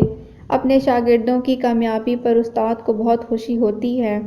جب آپ کسی کو کوئی چیز سکھاتے ہیں اور وہ اس پر عمل کر کے کامیاب ہوتا ہے تو سب سے زیادہ خوشی کا احساس آپ کو ہی ہوتا ہے۔ ایجنٹ وائٹ ہارس اس ایجنسی کا بہت تربیت یافتہ ایجنٹ تھا اور ہمیشہ ہی کامیابی کے جھنڈے گاڑ کر ہی واپس لوٹا تھا۔ یش مہرا مشن سے پہلے بھی وہ 2 بار انڈیا جا چکا تھا اور وہاں موجود غداروں کا سر کچل چکا تھا۔ مگر جب ہم کوئی اچھا کام کرتے ہیں تو ہمارے راستے میں بہت سے غدار آتے ہیں، بہت سے کانٹے آتے ہیں، پتھر آتے ہیں، اور سب رکاوٹوں کا مقابلہ کرنے والا ہی کامیاب ہوتا ہے۔ میں نے آپ سے کہا تھا نا وائٹ ہارس، جتنے قابل ایجنٹ ہمیں بہت کم ہی ملتے ہیں۔ میں نے اسے آج صبح بتایا تھا کہ مجھے اکبر پر شک ہے، اور شام ہونے سے قبل اس نے میرا شک یقین میں بدل کر حقیقت واضح کر دی۔ تھوڑی دیر بعد وہ واپس کمپنی ہیڈ آفس میں ان کے سامنے تھا۔ کرنل عاصم نے فخر سے کمپنی ہیڈ کو بتایا۔ ویل ڈن، ایسے اور قابل نوجوانوں کی ہمیں ضرورت ہے، کمپنی ہیڈ نے کہا۔ جی ضرور، آنے والی نسل بہت ہوشیار ہے، ہم ان کی اچھی تربیت کریں گے، کرنل عاصم نے جواباً کہا۔ لیکن یہ مت بھولنا کہ دشمن کی نسل بھی کمزور نہیں ہے، ہمیں اس سے زیادہ محنت کرنی ہے۔ تم جانتے ہو کہ وہاں کی ایجنسی کے سب سے زیادہ سازگار زمین پاکستان ہی ہے، اور وہ اس خطرے کے سب سے بڑے دشمن ہیں۔ نہ جانے کتنے ہی ایجنٹس اس زمین پر موجود ہیں، ہمیں چوکنا رہنا پڑے گا، کمپنی ہیڈ نے اپنی فکر عیاں کرتے ہوئے کہا۔ جی انشاءاللہ، ہم پاکستان پر آنچ نہیں آنے دیں گے، جنرل عاصم نے عزم سے کہا۔ دونوں کے درمیان مزید معاملات پر بات ہوئی اور پھر محفل برخاست۔ مجھے لگتا ہے ہمارا بندہ پکڑا گیا ہے، اسی لیے اس کا کل سے کوئی میسج نہیں آیا۔ بڑی دیواروں کے اندر بنی بلڈنگ کے ایک کمرے میں سامنے کرسی پر بیٹھے کرنل یش کو ایک ایجنٹ نے آ کر اطلاع دی، اور ہمارا ایک دھماکہ بھی ناکام ہو گیا۔ اس نے ایک لمحے کے توقف کے بعد کہا، تمہاری منحوس شکل ہمیشہ میرے پاس منحوس خبریں ہی لاتی ہے، کرنل یش نے تلخی سے اسے گھورتے ہوئے کہا۔ اب کھڑے میرا منہ کیا دیکھ رہے ہو، جا کر اس ناکام دھماکے کو دوبارہ سے پلان کرو، اور اس بار یہ ناکام نہ ہو ورنہ اچھا نہیں ہوگا۔ کرنل یش نے ہاتھ کے اشارے سے اسے جانے کا کہا۔ کرنل، ون مور تھنگ، اس نے جاتے جاتے پلٹ کر کچھ کہنے کے لیے اجازت مانگی۔ بکو، وہ اسی طرح تلخ انداز میں بول رہا تھا۔ ایجنٹ وائٹ ہارس از ان پاکستان، اس نے ذرا ٹھہر کر خبر سنائی، مبادا کہ یش پھر اس پر برس پڑے۔ اچھا، لیکن مجھے ہمیشہ اس کا انتظار رہے گا۔ خلاف توقع یش آرام دہ لہجے میں گویا ہوا مخبر چلا گیا۔ وہ اپنا مشن اس طرح تو نہیں چھوڑے گا، وہ اسے کمپلیٹ کرے گا۔ میں آپ کا انتظار کروں گا۔ میرے جیسا دشمن تو ان کے لیے سب سے پسندیدہ چیز ہوتی ہے، وہ یہ کام ادھورا چھوڑ ہی نہیں سکتے، وہ اپنی دھن میں کہہ رہا تھا۔ ایسا نہیں تھا کہ وہ خوفزدہ تھا، وہ اس لڑائی کے لیے پرجوش تھا، اسے یہ لڑائی لڑنی ہی تھی، کیونکہ وہ دونوں ایک دوسرے کا ہدف تھے، ایک دوسرے کی جان کے دشمن تھے، ایک دوسرے کے خون کے پیاسے تھے۔ کرنل یش اور ایجنٹ وائٹ ہارس ایک دوسرے کی ٹکر کے تھے۔ اگر وائٹ ہارس مضبوط تھا تو یش اس عمر میں بھی کم نہیں تھا، اسے اس لڑائی کا شدت سے انتظار تھا۔ وہ چاہتا تھا کہ یہ لڑائی ضرور ہو، وہ دیکھنا چاہتا تھا کہ اچھائی جیتے گی یا برائی، لیکن ہر بار اچھائی نے ہی تو نہیں جیتنا ہوتا نا، اس نے سوچا۔ کھانے کی خوشبو سارے گھر میں پھیلی ہوئی تھی، وہ سب بھوک کی شدت کے باعث کھانا کھانے ڈائننگ ٹیبل پر اپنی اپنی نشستیں سنبھالے ہوئے تھے۔ سربراہی کرسی پر عامر شیرازی تشریف فرما تھے، ان کے دائیں طرف ان کی زوجہ محترمہ جنت شیرازی براجمان تھیں۔ جنت کے ساتھ سلمیٰ نے کرسی سنبھالی ہوئی تھی۔ عامر شیرازی کے بائیں طرف مراد شیرازی تشریف فرما تھے، ان کے برابر میں ان کی زوجہ محترمہ ایمان مراد شیرازی، اور ایمان کے ساتھ اسد بیٹھا تھا۔ وہ سب کھانا شروع کر چکے تھے۔ اچار گوشت، بریانی اور کریمی چکن نے میز کو رونق بخشی ہوئی تھی، اور اسی کے ساتھ میٹھے میں کھیر اور رشین سیلڈ نے کھانے کو چار چاند لگا دیے تھے۔ آج وہ سب جہانگیر ہاؤس میں جمع تھے، سب موقع کی مناسبت سے تیار ہوئے تھے۔ مراد بھائی، آج آپ پہلی دفعہ اپنے سسرال آئے ہیں نا؟ اسد نے معصومیت سے سوال کیا۔ اس کے سوال پر تمام لوگ ہلکا سا ہنس دیے۔ جی، مراد نے مختصر جواب دیا۔ کیسا لگا آپ کو ہمارا گھر؟ اسد نے ایک اور سوال کیا۔ اسد بیٹا، کھانے کے درمیان نہیں بولتے نا، چپ کر کے کھانا کھاؤ، شاباش۔ سلمیٰ نے پیار سے بولنے کے تمام ریکارڈ توڑ دیے تھے، مگر اس پیار کے پیچھے چھپی دھمکی کو ایمان اور اسد بخوبی سمجھ سکتے تھے۔ جی اماں، اسد نے سلمیٰ کی بات کی گہرائی کو سمجھتے ہوئے سر ہلا کر کہا۔ اب وہ سب خاموشی سے کھانا کھا رہے تھے۔ مراد بھائی، اسد نے ابھی اتنا ہی کہا کہ ایمان نے اسے نیچے سے ٹانگ ماری، اور اس دوران سلمیٰ بھی اسے گھوری سے نواز چکی تھی۔ اسد چپ ہو گیا۔ چپ کر جاؤ، کیوں امی کی اصلیت سب کے سامنے لانی ہے کہ وہ بہت ظلم کرتی ہیں ہم پر؟ ایمان نے دانت ملا کر اسد کے کان میں سرگوشی کی۔ آواز اس کے علاوہ کسی کو نہ گئی۔ ہاں بولو، مراد نے لقمہ مکمل کھانے کے بعد اس سے کہا۔ نہیں وہ… اچھا اب نہیں پوچھوں گا۔ سلمیٰ کی گھورتی ہوئی نظروں نے اسد کو سوال کرنے کی جرأت کرنے سے منع کر دیا۔ وہ بیچارہ پھر خاموشی سے کھانا کھانے لگا۔ جنت اور عامر کے لیے ایسا ماحول بالکل نیا تھا اور وہ اس کو انجوائے کر رہے تھے۔ چند منٹ بعد انہوں نے کھانا کھا لیا۔ اسد کو کھلی آزادی مل چکی تھی کہ وہ مراد سے اوٹ پٹانگ سوال کرے۔ اسد تم نے کیا پوچھنا تھا اب پوچھ لو، مراد نے اس سے کہا تو وہ خوش ہو گیا۔ وہ آپ باہر کے ملک گئے تھے نا، کیا وہاں بھی لائٹ جاتی ہے؟ اسد کے بچکانہ سوال پر مراد ہنس دیا۔ بڑے ملکوں میں جب بجلی کی تاریں خراب ہوتی ہیں صرف تب جاتی ہے، لیکن جو ہمارے جیسے ملک ہیں وہاں تو جاتی ہے، مراد نے اچھے انداز میں اس کو جواب دیا۔ باقی سب لاؤنج میں بیٹھے تھے۔ شکر ہے، ورنہ مجھے لگا بس ہم ہی بدقسمت ہیں۔ اسد نے شکر ادا کیا اور مراد اس کی معصومیت پر پھر ہنس دیا۔ وہ دونوں سیڑھیوں کے پاس کھڑے تھے، اسی لیے اندر بیٹھے سب لوگوں کو ان کی باتیں سنائی نہ دے رہی تھیں۔ اسد کے مزید کچھ سوالوں کے جواب دینے کے بعد وہ اندر آ گئے۔ ماشاءاللہ، ایمان نے مجھے بزنس میں بہت ہیلپ کی ہے۔ جب سے اس نے کمپنی جوائن کی ہے مجھے سہارا مل گیا ہے اور ہماری کمپنی کی ویلیو میں بھی اضافہ ہوا ہے۔ عامر نے سلمیٰ سے بات کرتے ایمان کی تعریف کی۔ ماشاءاللہ، اللہ اور ترقی دے، سلمیٰ نے دعا دی۔ آمین، عامر نے کہا۔ اچھا جنت بہن، آپ بتائیں ایمان آپ کو تنگ تو نہیں کرتی؟ سلمیٰ نے ایمان کی طرف دیکھتے ہوئے کہا۔ جنت ہنس پڑی۔ اماں، ایمان کے منہ سے بے ساختہ نکلا اور اس کا انداز ایسا تھا جیسے کہنا چاہ رہی ہو، اماں واٹ از دس بیہیویئر؟ نہیں بالکل بھی نہیں، ایمان تو بہت سمجھدار لڑکی ہے ماشاءاللہ۔ عامر کا بزنس سنبھالا ہوا ہے اس نے، یہی بہت ہے۔ گھر کے کاموں کے لیے تو نوکر موجود ہیں۔ جنت نے بھی عامر کی تائید کی۔ آپی، آپ کی ساس کو کوئی دماغی مسئلہ ہے؟ اسد نے ایمان کے کان میں سرگوشی کی۔ اس کا انداز نہایت ہی سنجیدہ تھا۔ نہیں تو، کیوں کیا ہوا؟ ایمان ناسمجھی سے بولی۔ وہ آپ کو سمجھدار کہہ رہی ہیں نا، اسی لیے مجھے لگا کہ کوئی دماغی مسئلہ ہے ان کے ساتھ۔ اسد کا جواب سن کر ایمان کو طیش آ گیا تھا، لیکن سامنے بیٹھے اپنے سسرال والوں کی وجہ سے کنٹرول کر گئی۔ بچو تم اب میرے ہاتھوں سے، میں تمہیں بعد میں پوچھتی ہوں ذرا، ایمان نے سرگوشی کرتے ہوئے اسے دھمکی دی۔ اسد ہلکا سا ہنس دیا۔ آپی جسٹ کڈنگ یار، اسد نے ایمان کا غصہ دیکھتے ہوئے کہا۔ وہ جب مذاق کرتے تھے تو ایک دوسرے کو یار ہی کہتے تھے۔ وہ دونوں ایک دوسرے کے سب سے بڑے دوست تھے اور سب سے بڑے دشمن بھی۔ ان دونوں کے درمیان 8 سال کا فرق تھا، لیکن اس کے باوجود بھی وہ ایک دوسرے کے بہت قریب تھے۔ #برادر سسٹر گولز۔ چپ کر کے بیٹھو، ایمان نے اسے چپ کروایا۔ کمرے میں موجود باقی 4 افراد اپنی باتوں میں مگن تھے۔ جہانگیر کے جانے کے بعد میں نے اتنے سال ان دونوں کو جس طرح پالا وہ میرا خدا ہی جانتا ہے۔ اللہ نے میری بہت مدد کی ہے، ورنہ آج ایمان اتنی پڑھی لکھی نہ ہوتی۔ وہی ہے جو انسان کی سب سے زیادہ مدد کرتا ہے۔ سلمیٰ نے اپنی داستانِ مشقت سناتے ہوئے کہا۔ جی بالکل آنٹی، جب ہم صرف اللہ سے مانگتے ہیں اور اس کی ذات پر یقین رکھتے ہیں تو وہ ہمیں ان ذرائع سے نوازتا ہے کہ ہماری سوچ وہاں تک نہیں جاتی۔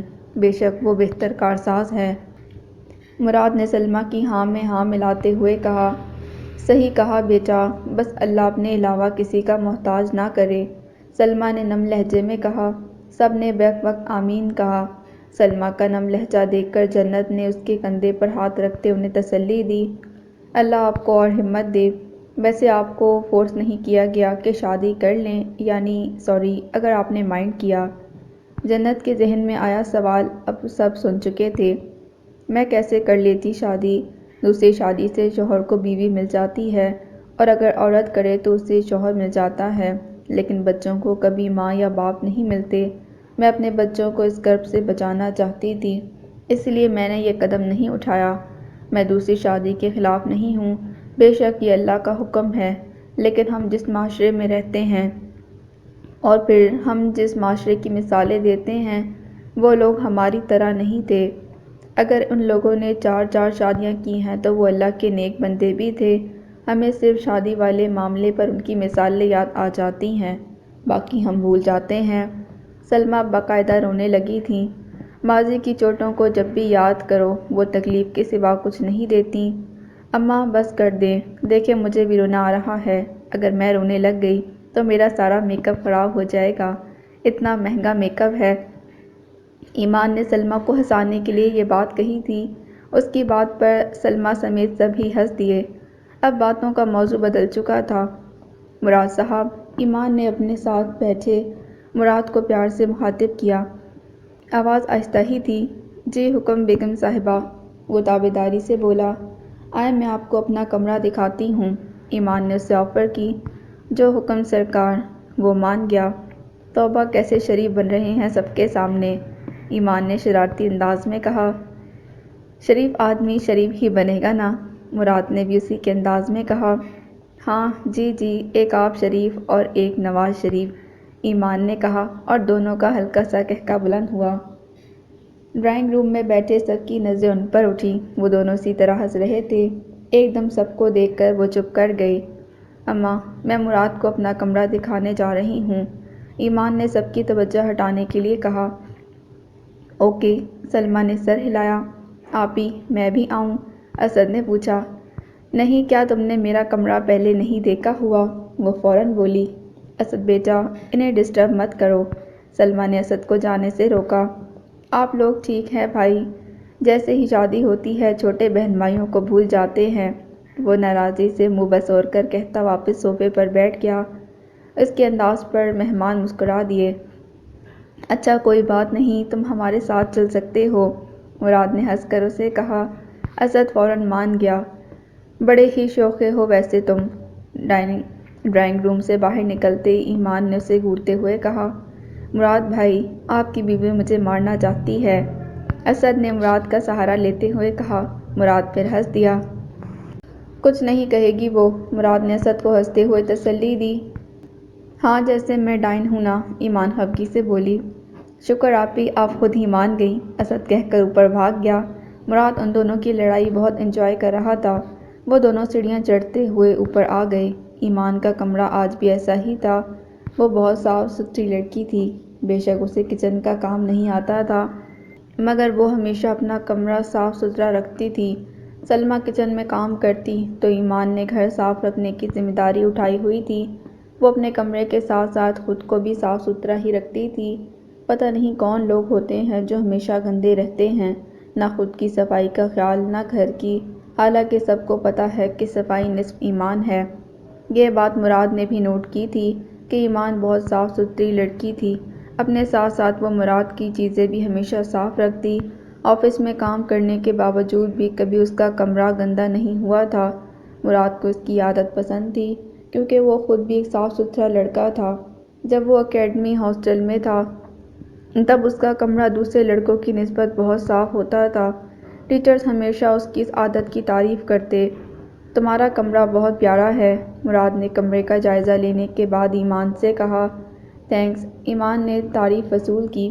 وہ چھوٹا سا کمرہ واقعی بہت پیارا تھا۔ کمرے کے درمیان میں ایک پلنگ تھا جس پر مہرون رنگ کی بیڈ شیٹ بچھی ہوئی تھی۔ پلنگ کے دائیں طرف الماری اور اس کے ساتھ اٹیچ باتھ تھا۔ بائیں طرف 2 کرسیاں اور ایک گول میز پڑی تھی۔ پلنگ کے سامنے دیوار پر ایک خوبصورت سا بک شیلف بنا ہوا تھا جسے ایمان نے بہت خوبصورتی سے سجایا ہوا تھا۔ شیلف کے کچھ حصے پر کتابیں رکھی تھیں اور ان کے ساتھ چھوٹے چھوٹے ڈیکوریشن پیسز رکھے تھے۔ اسی طرح دیواروں پر کچھ فریمز لگے ہوئے تھے جو کمرے کو 4 چاند لگا رہے تھے۔ مراد اس سب کو دیکھ کر بہت متاثر ہوا۔ یہ سب آپ ہی نے خود کیا ہے، اسد نے کہا۔ نائس، مراد نے جواباً کہا۔ اسد جاؤ اماں سے کہو کہ ہم دونوں کے لیے چائے بنا دیں اور جب بن جائے تبھی واپس آنا، ایمان نے اسے بھیجنے کے لیے بہانہ بنایا۔ یہ کہنے کے لیے اسے مراد نے اشارہ کیا تھا۔ وہ چلا گیا۔ کیوں بھیجا اسے؟ ایمان نے جان بندھتے ہوئے کہا۔ ایسے ہی، مجھے لگ رہا تھا کہ وہ بور ہو رہا ہے، میں یوں ہی اسے لے آیا، مراد نے کندھے اچکائے اور بالکنی میں چلا گیا۔ ایمان اس کی بات پر ہنس دی اور اس کے پیچھے چھوٹی سی بالکنی میں آ گئی۔ ایمان، میں نے تمہیں کہا تھا نا کہ میں تمہیں اپنی زندگی کے کچھ واقعات بتاؤں گا۔ مراد نے ہاتھ گرل پر رکھتے ہوئے کہا۔ ایمان اس کے ساتھ ہی کھڑی تھی۔ کہا تو تھا پر سنائی نہیں، ایمان نے عام سے انداز میں کہا۔ تمہیں لگتا ہے کہ میں ایک قاتل ہوں؟ مراد نے بے حد لاپرواہی سے اتنی بڑی بات کہہ دی۔ ایمان نے فوراً گردن موڑ کر اسے دیکھا۔ کیا کہہ رہے ہیں آپ؟ ایمان نے تصحیح چاہی۔ میں سچ کہہ رہا ہوں، وہ بنا کسی خوف و خطر کہہ رہا تھا۔ لیکن آپ نے، اس سے بولا نہ گیا۔ میں بہت شرمندہ ہوں اس پر۔ میرا کوئی قصور نہیں تھا، پر شاید میں نے جذبات سے کام لیا، وہ شرمندہ لہجے میں بولا۔ کیسے؟ ایمان سے بس اتنا ہی بولا گیا۔ وہ مجھے بہت تنگ کر رہا تھا، مجھ سے بہت الجھ رہا تھا، مجھے سمجھ نہیں آ رہی تھی کہ میں کیا کروں۔ پہلے میں نے اسے اگنور کیا، پر وہ باز نہیں آ رہا تھا تو مجھے اسے مارنا ہی پڑا۔ تم بھی پلیز میرے ساتھ کبھی مت الجھنا، میں غصے کا بہت برا ہوں۔ مراد کا لہجہ سنجیدگی کی بلندی چھو رہا تھا۔ وہ ابھی تک باہر سڑک کو ہی دیکھ رہا تھا۔ ایمان اسے ٹکٹکی باندھ کر دیکھ رہی تھی۔ کون تھا وہ؟ ایمان نے حیرت بھرے انداز میں سوال کیا۔ بس مجھے اب اس کا نام نہیں پتہ، میں اب مچھروں کے نام کیسے یاد کروں؟ مراد نے سنجیدگی کے سارے ریکارڈ توڑ دیے اور ایمان کی طرف دیکھ کر ایک فلک شگاف قہقہ لگایا۔ ہکا بکا ایمان کو ساری بات کچھ دیر میں سمجھ آئی۔ اف، میں جا رہی ہوں۔ اتنا سیریس مذاق؟ اب ایکٹنگ شروع کر دیں، بہت اچھی ایکٹنگ کرتے ہیں آپ۔ وہ غصے سے مڑنے ہی لگی کہ مراد نے اس کا بازو پکڑ لیا۔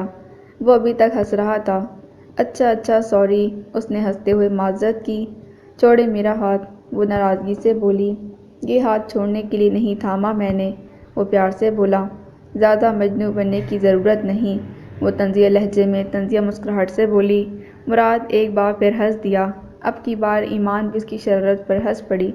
ویسے میں نے کوئی قتل نہیں کیا، اس نے ہنستے ہوئے وضاحت دی۔ وہ اپنا ہاتھ چھڑا کر نیچے چلی گئی۔ مراد بھی اس کے پیچھے پیچھے چلا گیا۔ شاید مراد کو علم نہیں تھا کہ وہ مستقبل قریب میں اپنے بہت قریبی رشتے کا قتل کرنے والا ہے۔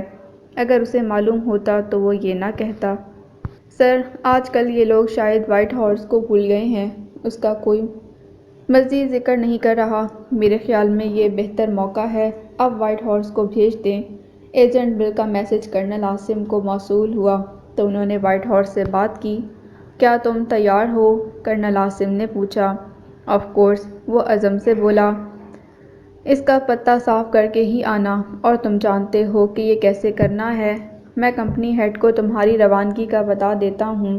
میری طرف سے تم کل ہی چلے جاؤ، ویسے بھی 1 مہینہ ہو گیا ہے تمہیں یہاں آئے ہوئے، اور اب تک وہ بھی کچھ دھیمے پڑ گئے ہوں گے۔ کرنل نے تفصیل سے بات کی۔ اوکے کرنل، وہ تو کب سے تیار تھا۔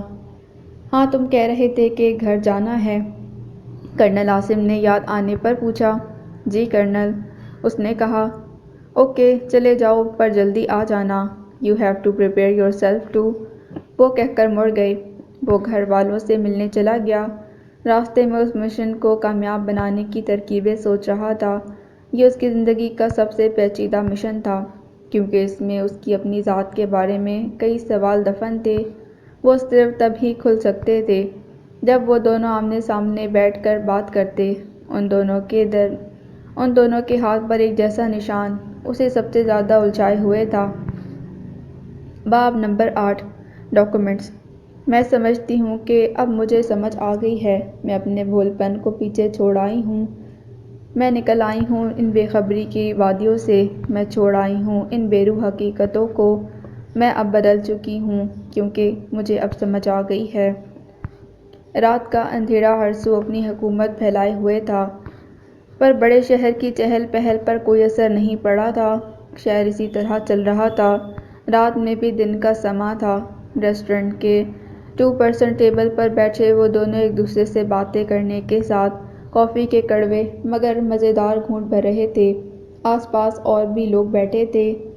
ویسے تم بتاؤ، آفس میں کیسا رہا سب، اور پروموشن پر مبارک ہو لیڈی مراد، مراد نے ایمان کو دیکھتے ہوئے سوال کیا۔ بلیک شرٹ کے نیچے گرے پینٹ پہنے وہ بہت ہینڈسم لگ رہا تھا۔ اللہ کا شکر ہے سب ٹھیک ہے، لیکن مراد، مجھے ڈر ہی لگا رہتا ہے کہ کہیں مجھ سے کوئی غلطی نہ ہو جائے۔ After all it's a big responsibility. Iman فکر مند لہجے میں بولی۔ ایمان نے ہلکے سبز رنگ کا جوڑا پہن رکھا تھا، چہرے پر ہلکا پھلکا میک اپ اسے پرکشش بنائے ہوئے تھا۔ تم اللہ سے حکمت مانگا کرو، مراد نے اسے مشورہ دیا۔ مطلب؟ ایمان ناسمجھی سے بولی۔ مطلب یہ کہ اللہ حکیم ہے، اس کی ذات حکمت والی ہے، اس کا ہر فیصلہ ہی بہترین ہوتا ہے۔ انسان کو اپنے رب سے اس کی صفات کے مطابق مانگنا چاہیے۔ عقل اور دانائی کے لیے حکمت والی ذات سے حکمت مانگنی چاہیے، ہدایت کے لیے اس ہادی یعنی ہدایت دینے والا ذات سے ہدایت مانگنی چاہیے۔ اللہ یہ چیزیں خود سے نہیں دیتا بلکہ مانگنے سے دیتا ہے۔ مراد نے بہت شائستہ انداز میں ایمان کو ساری بات سکھا دی۔ ایمان نے مراد کی اس بات کو بھی پلے سے باندھ لیا۔ اس نے سمجھ کر سر ہلایا۔ ویسے حلال ڈیٹس کا بھی اپنا ہی مزہ ہے، مراد نے ہنستے ہوئے کہا۔ ہاں بالکل ٹھیک کہا آپ نے، اس سے یہ ڈر تو نہیں لگا رہتا کہ کوئی دیکھ لے گا یا کوئی کیا سوچے گا کہ دو انجان لوگ ایک ساتھ بیٹھے ہیں، کتنے بے شرم ہیں کہ دونوں ساتھ کھانا کھا رہے ہیں۔ انسان سیکیور فیل کرتا ہے، ورنہ تو یہی لگتا ہے کہ سارے لوگ ہمیں ہی دیکھ رہے ہیں۔ ایمان نے بھی ہنستے ہوئے کہا۔ ہاں بالکل ٹھیک کہا تم نے، مراد بھی ہنس رہا تھا۔ جب اللہ نے ہمیں حلال طریقے سے سب کچھ کرنے کا موقع دیا تو ہم کیوں حرام کی طرف جاتے ہیں؟ یہ ساری چیزیں تو بعد میں بھی ہو سکتی ہیں، بس ہماری سوچ کا فرق ہے۔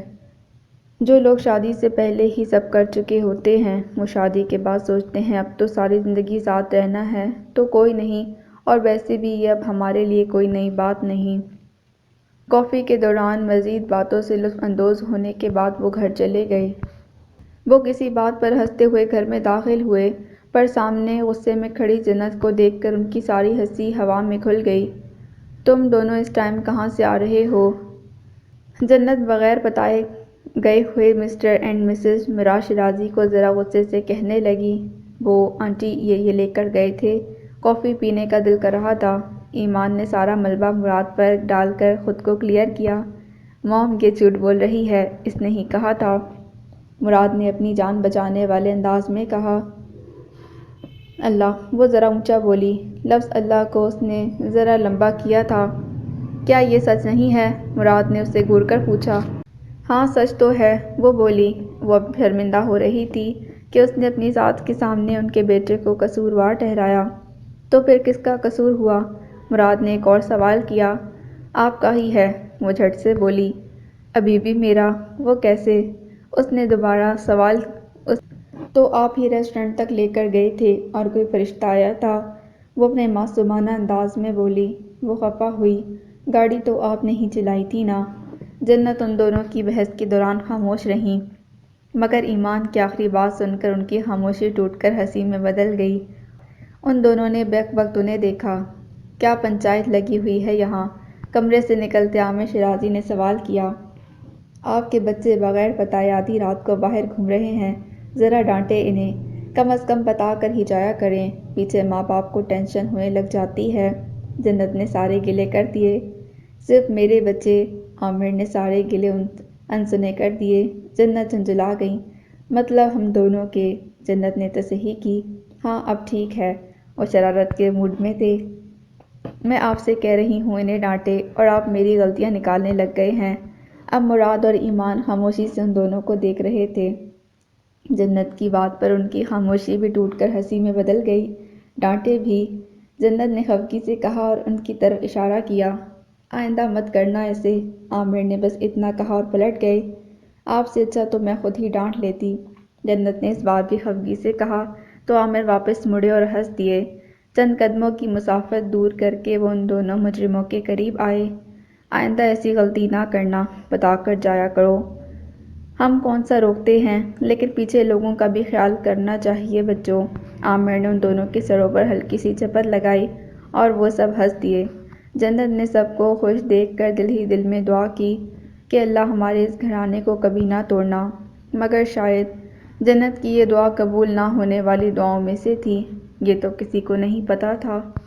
میرا دل کرتا ہے کہ میں تمہیں مار دوں، مگر میں رک جاتا ہوں، تمہاری درندگی دیکھ کر مجھے یہ سعادت حاصل کرنے کا بہت شوق پیدا ہو رہا ہے، اس آدمی نے غصے سے کہا۔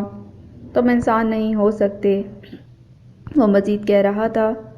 آخر ان دونوں کا کیا قصور تھا؟ وہ کسی اور کی غلطی کی سزا کیوں بھگت گئے؟ تم نے اچھا نہیں کیا، لہجے میں نفرت سموئی اس نے سر جھٹکا۔ آگے بولو، اور کیا غیر انسانی حرکتیں کی ہیں تم نے؟ قیدی چپ تھا۔ کتنے سال گزر گئے ہیں، میں اس دن کو نہیں بھلا سکا۔ اس کا چہرہ آج بھی میری آنکھوں کے سامنے ہے، میں اسے نہیں بھلا سکا۔ وہ میری نظروں کے سامنے سے جاتی ہی نہیں۔ قیدی کہتے کہتے رو پڑا۔ میں نے اس بات کا ذکر کبھی کسی سے نہیں کیا، یہ بس تمہارے سامنے کہہ رہا ہوں۔ قیدی نے اپنے آنسوؤں کو روکا۔ بس بس، مدعے پر آؤ، ہنوز نفرت بھرا لہجہ۔ پھر مجھے اندازہ نہیں تھا کہ کبھی تم میری زندگی میں آؤ گے اور مجھے یہ سب کہنا پڑے گا۔ تمہارا شکریہ کہ تم آئے اور مجھے یہ احساس دلایا کہ آج بھی میں اس سے عشق کرتا ہوں، پر افسوس ہے کہ وہ اب میرے ساتھ نہیں۔ قیدی ایک بار پھر رو پڑا۔ وہ اس پر نظریں جمائے اس کی کہانی سن رہا تھا۔ میں نے واپس آ کر شادی بھی کی اور میری ایک بیٹی بھی ہے، لیکن میں آج تک اس کو نہیں بھلا سکا۔ وہ میرے اندر آج بھی اسی طرح زندہ ہے۔ میں نے اپنے ہاتھوں سے ہی اپنی جان سے پیاری چیز کو کھو دیا، جس کا مجھے بہت افسوس ہے۔ بلب سے آتی پیلی روشنی اسی طرح کمرے کو روشن کیے ہوئے تھی۔ یہ ایک روز شام کا واقعہ ہے۔ سورج غروب ہوئے چند ساعتیں ہی گزری تھیں۔ اس کے بعد رات کا عروج ہونا تھا، اور پھر اس کا زوال، اور پھر دن کا عروج و زوال۔ یہ سلسلہ صدیوں سے چلتا آ رہا تھا اور صدیوں تک چلتا رہے گا۔ قدرت کے قانون بدلا نہیں کرتے، وہ ہر کسی کے لیے ایک جیسے ہی ہوتے ہیں۔ وہ مغرب کی نماز پڑھ کر ابھی واپس آیا تھا۔ کل ایمان ہی اپنی امی کے گھر سے واپس آئی تھی۔ آپ نے نماز پڑھ لی بیگم صاحبہ؟ مراد نے سیڑھیوں میں کھڑی ایمان سے پوچھا۔ جی شوہر صاحب، ایمان نے مسکرا کر کہا۔ گڈ، ویسے اب میں تمہیں نماز کا نہیں کہا کروں گا، مراد نارمل لہجے میں بولا۔ کیوں؟ ایمان نے حیرت سے پوچھا۔ وہ اس لیے کہ میں 2 ماہ سے تم سے نماز کا پوچھ رہا ہوں۔ اتنے دنوں میں انسان کو اس چیز کی عادت ہو جاتی ہے، اور دوسرا یہ کہ اب آپ چھوٹی نہیں، آپ کو خود پتہ ہونا چاہیے کہ نماز فرض ہے اور اسے ہر صورت پڑھنا ہے۔ Now it's up to you, Murad نے بات کھول کر سامنے رکھ دی۔ یہ نہ ہو کہ میں آپ کے نہ پوچھنے پر پڑھنا ہی چھوڑ دوں، ایمان نے ذرا ڈر کر کہا۔ نماز انسانوں کے ڈر سے نہیں بلکہ اللہ کے ڈر سے پڑھنی چاہیے۔ ایسی نماز کا کیا فائدہ جس میں اللہ کا ڈر اور اس کی رضامندی حاصل کرنے کا جذبہ ہی نہ ہو، مراد نے اسی لہجے میں کہا۔ انشاءاللہ میں ہمیشہ پڑھوں گی، اللہ میری مدد کرے، ایمان نے پختہ عزم سے کہا۔ سورۃ البقرہ آیت 42۔ مراد کہہ کر آگے بڑھ گیا، اور ایمان اس بات کا مطلب سمجھ گئی تھی۔ اس کا مطلب یہ تھا کہ ایمان کی مشکل کا حل اس کی بتائی ہوئی آیت میں موجود ہے۔ ایمان نے کمرے میں جا کر ترجمے والا قرآن پاک اٹھایا اور مطلوبہ آیت تلاش کی۔ آیت کا ترجمہ پڑھتے ہی اسے سمجھ آ گیا کہ اسے آگے کیا کرنا ہے۔ اسے مراد کا یہ انداز بہت پسند تھا، اس طرح وہ قرآن سے بھی جڑنا شروع ہو چکی تھی۔ ایسی بہت سی آیتیں وہ پہلے ہی دیکھ چکی تھی جس میں اس کی مشکل کا حل ہوتا۔ یہ سب اسے مراد ہی بتاتا تھا۔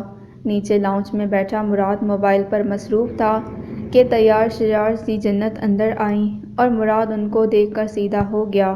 دونوں کے مابین محبت بھری مسکراہٹوں کا تبادلہ ہوا۔ اف، ذرا دیکھو میرا حال، کنگن دراز میں ہی چھوڑ آئی ہوں، اب خالی ہاتھ تو نہیں جانا۔